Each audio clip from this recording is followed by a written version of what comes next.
안녕하십니까. 복음의 관점으로 성경을 살펴보는 시간, 오늘은 오베다서입니다. 우리는 구약의 마지막 소선지서 12권을 달려가고 있습니다. 마지막 12권 소선지서의 관점을 구약과 신약의 모든 결론의 마지막 결론, 그것은 그날의 영광에 대해서 다시 오실 예수 그리스도, 그날에 초점을 맞춘다고 그랬고요. 그리고 구약 전체를 정리하면서 마무리해주는 말씀으로 이 소선지서를 살펴보고 있는 중입니다.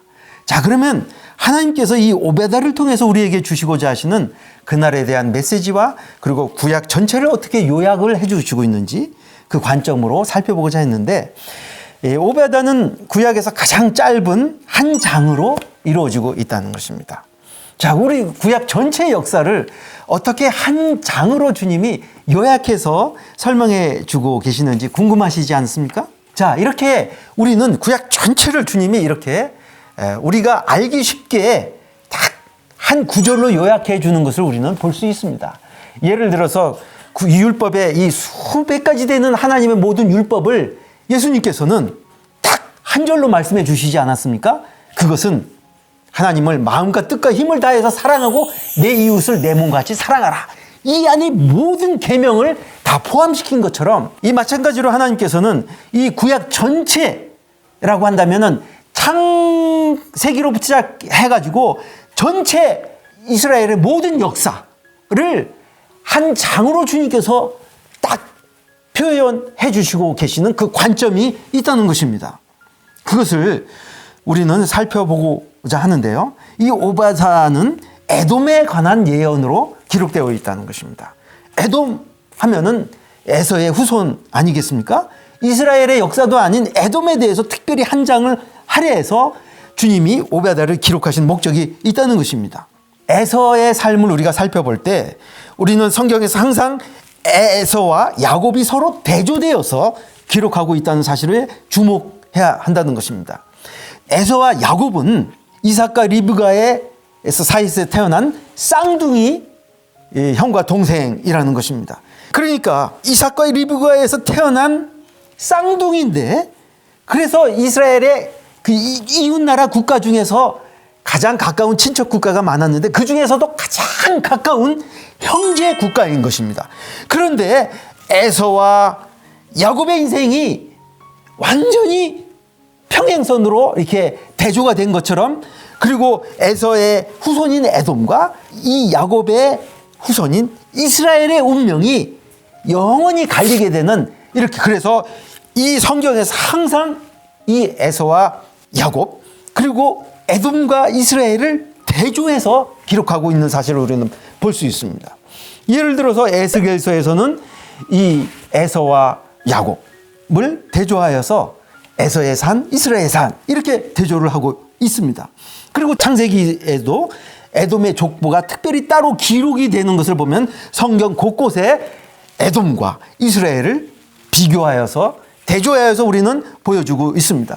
자, 그러면 에서는 어떤 사람이었고 야곱은 어떤 사람이었는가? 이 에돔의 특징에 대해서 히브리서에서 이렇게 표현하고 있습니다. 에서에 대해서 말하기를 히브리서 12장에 음행하는 자와 혹 한 그릇 음식을 위하여서 장자의 명분을 판 에서와 같이 망령된 자가 없도록 살피라. 너희가 아는 바와 같이 그가 그 후에 축복을 이어받으려고 눈물을 흘리며 구하되 버림바가 되어 회개할 기회를 얻지 못하였다. 이렇게 경고하고 계십니다.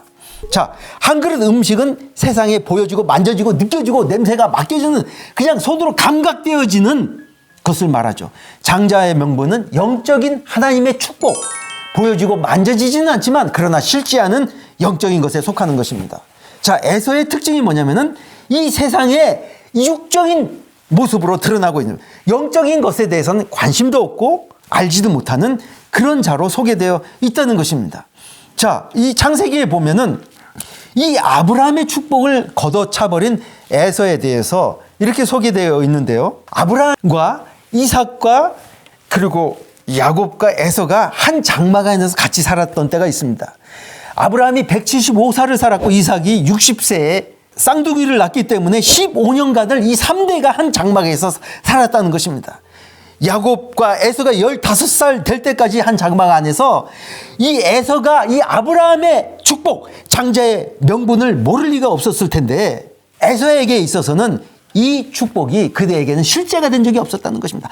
당장 배고프니까 따끈따끈한 구수한 냄새가 나는 그 팥죽 한 그릇에 장자의 명분을 팔아 넘겼다는 것입니다.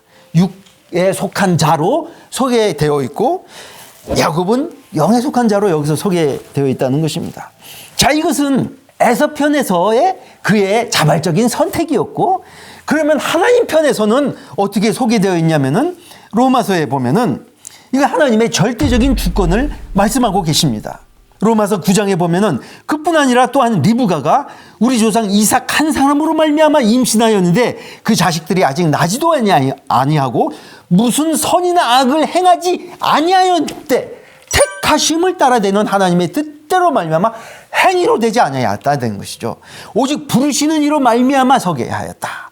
리브야에게 이르시되 큰 자가 어린 자를 섬기리라 하였으니 기록된 바 내가 야곱은 사랑하고 에서는 미워하다. 그러니까 이들이 아직 그들이 무슨 착한 일을 해서가 아니라 무슨 자격이나 공로가 있어서가 아니라 태어나기도 전에 하나님의 절대 주권에 의하여서 야곱은 사랑하고 에서는 미워하였다.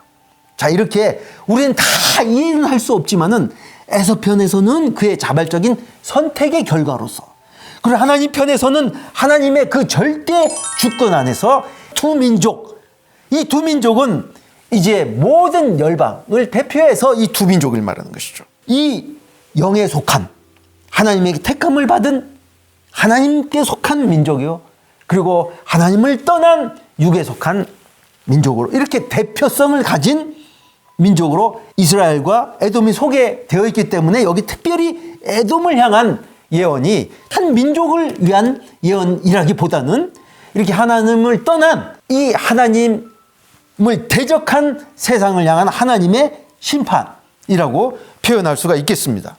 이것이 구약 전체를 우리가 보는 관점이라고 볼 수 있습니다. 이렇게 주님은 구약 전체를 요약해주고 있습니다. 그래서 우리가 사실 구약과 이 신약 전체를 보면은 성경을 어떤 관점에서 보는가 했을 때 하나님은 처음부터 이렇게 대조법을 사용해가지고 두 계열의 역사를 이렇게 쭉 이어가시는 것을 볼 수 있습니다. 하나님의 구속에 속한 계열과 그리고 육에 속한 계열로 이렇게 보여주시고 계십니다. 에서에 속한 계열, 야곱에 속한 계열. 그래서 성경이 쓰여진 목적을 아울러 지금 살펴볼 필요가 있습니다. 자, 그러면 에서에 속한 모습과 야곱에 속한 모습이 사실은 이 모든 모습이 저와 여러분 안에 있던 모습이었다는 것입니다. 우리가 거듭나지 못하였을 때 옛 생명으로 살아갔을 때 우리의 모습이 그렇게 드러났다면은 이제 거듭나서 내가 아니요 내 안에 사시는 예수 그리스도의 생명으로 살아가는 새 피조의 모습이 이렇게 대조되어서 주님은 성경 전체에 걸쳐서 복음을 살아가도록 주님이 당신의 자녀들에게 주시고자 하시는 말씀으로 우리에게 주시기 위해서 성경을 주셨다는 것을 우리는 살펴볼 수가 있다는 것입니다. 그래서 이 관점에서, 복음의 관점에서 성경을 볼 때 성경 어디를 펼쳐도 죽어야 할 나의 존재적 죄인된 모습은 이러하고, 그리고 회복된 하나님의 형상으로 살아가는 모습은 어떠해야 되는지 하나님은 당신의 그 모델들을 통해서 우리에게 보여주고 있다는 것입니다. 자, 그러면은 이 회복된 하나님의 형상으로 살아가야 될, 그러면은 야곱의 모습은 사실 처음부터 그가 의인의 모습은 아니었다는 것입니다. 성경은 처음부터 분명히 에서에 속하는 자나 야곱에 속하는 자나 한 사람도 예외 없이 의인은 없나니 하나도 없다라고 선포하고 있지 않습니까? 그래서 먼저 하나님은 이 야곱에게 있어서도 주님이 특별히 행하시는 일이 있다는 것입니다. 먼저 그 야곱이 뜻한 속이는 자, 경쟁심으로 똘똘 뭉친 그 야곱의 인생을 하나님이 사람 막대기와 인생 채찍으로 가르셔서 마침내 하나님만 의지하게 되는, 그의 환도뼈를 치고 주님만 남은 자로, 주님으로 살아가는 생명으로 이끌어 가신다는 것입니다. 자, 우리가 그런 관점에서, 복음의 관점으로 이 성경을 살펴볼 필요가 있는 것이죠. 그래서 하나님은 처음부터 이렇게 가인과 아벨, 자기의 의로 나아갔던 가인과, 그리고 이 어린 양의 피를 의지하여 나아갔던 그 아벨 결국 순교자의 모습으로 드러나지 않습니까? 그리고 에녹 시대 때 보이지 아니하는 하나님을 믿음으로 이렇게 살아갔던, 하나님을 경외하는 믿음으로 살아갔던 에녹과 가인의 후손으로 그 라멕, 죄를 자랑하면서 이 하나님을 조롱하는 그 모습을 대조하지 않습니까? 노아 시대 때는 그 하나님을 경외함으로 그 노아의 방주를 예비했던 사람과 그냥 먹고 마시며 세상에 영웅을 했던 그 네피림과 이렇게 되지 않습니까?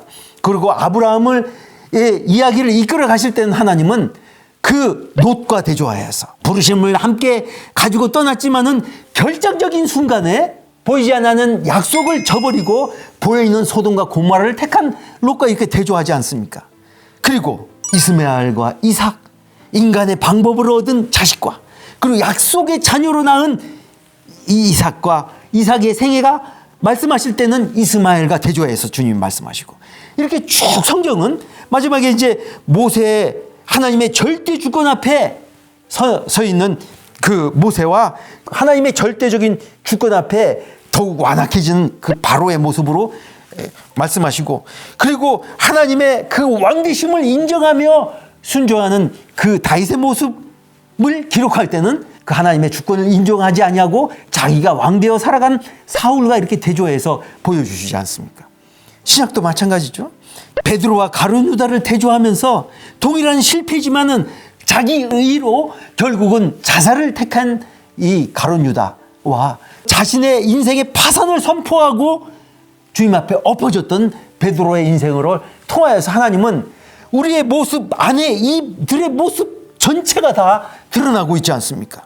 자, 그러면은 우리가 옛사람으로 살아가는 모습이 이러하고 회복된 하나님의 형상으로 살아가는 이 믿음의 선진들의 모습이 히브리서 11장에 기록된 것처럼 보이지 아니하는 하나님을 보는 것처럼 믿음으로 살아가는 이 모습이야말로 원형으로 회복된 하나님의 형상으로 살아가는 나 죽고 내 안에 그리스도 살아가는 이 믿음의 원리를 주님이 드러내시기 위해서 이렇게 성경 전체에 걸쳐서 대조법으로 말씀해 주시고 계신다는 것입니다. 자, 그래서 우리가 결론적으로 보면은 제 삶의 길은 없다는 것입니다. 중간 지대는 없습니다. 하나님 나라냐, 세상이냐, 천국이냐, 지옥이냐, 자아의 삶이냐, 예수 그리스도의 삶이냐, 이 두 가지밖에 없다는 것입니다. 자, 그러면 이 에돔의 특징에 대해서 이렇게 나오는데, 먼저 교만이죠. 3절에 보니까 너의 마음에 교만이 너를 속였다. 바위 틈에 거하며 높은 곳에 사는 자여, 네 마음에 이르기를 누가 능히 나를 땅에서 이끌어내리겠느냐. 아무리 네가 독수리처럼 높이 오르며 별 사이에 깃들지라도 거기서 내가 끌어내리리라. 자의 특징이 뭡니까? 육의 특징이 뭡니까? 하나님처럼 되는 거 아닙니까? 내가 하나님 자리에 앉는 거 아닙니까? 하나님이 하시는 일이 뭡니까? 내가 너를 끌어내릴 것이다. 가장 밑바닥으로 끌어내칠 것이다. 이 일을 주님이 우리 안에 행하신다는 것입니다. 그리고 8절에 그날에 에돔에서 지혜 있는 자를 내가 멸하여 에서에서 지각에 있는 자를 멸하지 않겠네. 에돔에서 지혜 있는, 세상 지혜로 살아가고 있는 것이 옛자의 가장 두드러진 특징 아닙니까? 하나님께서 이 모든 세상 지혜를 멸하게 하신다 하는 것입니다. 그리고 십자가 앞에 세우시겠다는 것입니다. 그리고 자의 특징이 내 형제의 날, 재앙의 날에 방관할 것이 아니다. 그날에 유다가 멸망한 날 기뻐한 민족이 바로 에돔 족속이었습니다. 이것이 가장 자의 특징 아닙니까? 하나님께서 그 비교, 경쟁, 시기, 질투하는 우리의 옛 본성을 주님이 어떻게 멸하십니까? 끌어내려서 가장 낮은 자리에 처하게 하셔서 십자가 앞에 서게 하신다는 것입니다. 그날에 주님이 이루시는 일은 무엇입니까? 16절에 오직 시온산에서 피할 자가 있으니 그 산이 거룩해질 것이고 구원받은 자들이 시온산에 올라와서 에서의 산을 심판할 것이다. 결국 마지막에는 시온산에 서 있는 자, 에서산에 서 있는 자, 이렇게 결론이 나게 된다는 것입니다. 자, 우리가 그날을 지금 중심으로 살펴보고자 할 때 마지막으로 갈수록 주님은 두 그룹으로 나뉘게 된다는 것입니다. 주님께서 가라지 비유를 통해서 말씀하십니다. 추수의 때까지 주님 하시는 일이 뭐냐면은 가라지와 알곡을 가르시는 것입니다. 추수 때가 점점 가까이 올수록 알곡과 가라지가 갈려지게 돼서 가라지는 멸망으로, 알곡은 곡간으로 모이게 하시는 그 일을 주님이 이루신다는 것입니다.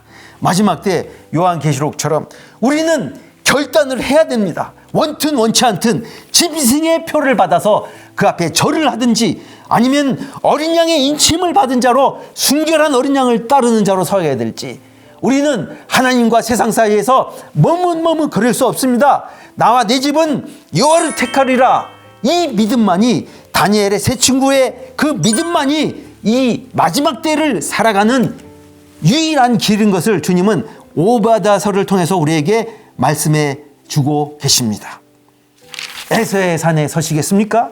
시온의 산, 하나님의 십자가, 하나님의 성전이 있는 구원의 산에 서시겠습니까? 적당히 세상과 하나님 사이에서 양다리를 거치고 살아갈 수 없는 시대가 이미 도래하였습니다. 우리는 믿음의 결단을 내려야 합니다. 옛사람은 그리스도와 함께 십자가에 죽었습니다. 이제는 내 안에 사시는 분은 예수 그리스도. 그 믿음으로, 절대 믿음으로 살도록 오바다서의 이렇게 짧은 한 장에 주님이 이렇게 말씀해 주시고 계시는 것을 볼 수 있습니다. 감사합니다.